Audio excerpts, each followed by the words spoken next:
Welcome to Backyard Plus. In this video we are going to show you how to test the heater on a hotspot or Solana spa.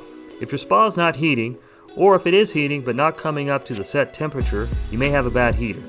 Before we get started, let's go over the tools you will need. Tools you will need: Phillips head screwdriver, multimeter with amp clamp.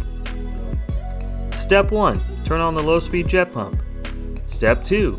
Remove the control box lid. Step 3. The green limo K or bus and red heat lights should be lit. Step 4. Set your multimeter to 300 ACV. Test the incoming power at the terminal block.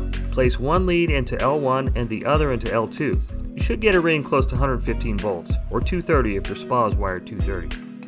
Step 5. Test the voltage going to the heater. Notice the two black wires going from the motherboard to the terminals on the heater.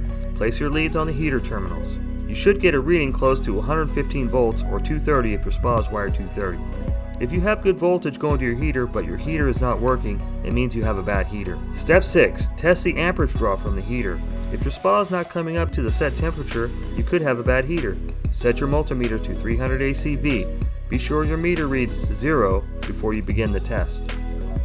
Place an amp clamp around one of the black wires of the heater. At 115 volts, a 1 kilowatt heater should be pulling around 8 amps, and at 230 volts, a 4 kilowatt heater should be pulling around 16.6 amps. Any low amperage reading indicates a bad heater. A high amperage reading also indicates a bad heater. In this case, our meter is reading 14.2 amps at 115 volts, which means it's time to replace the heater. Thanks for watching. Our goal here at Backyard Plus is to save you money by avoiding costly service calls for repairs that you could easily do by yourself.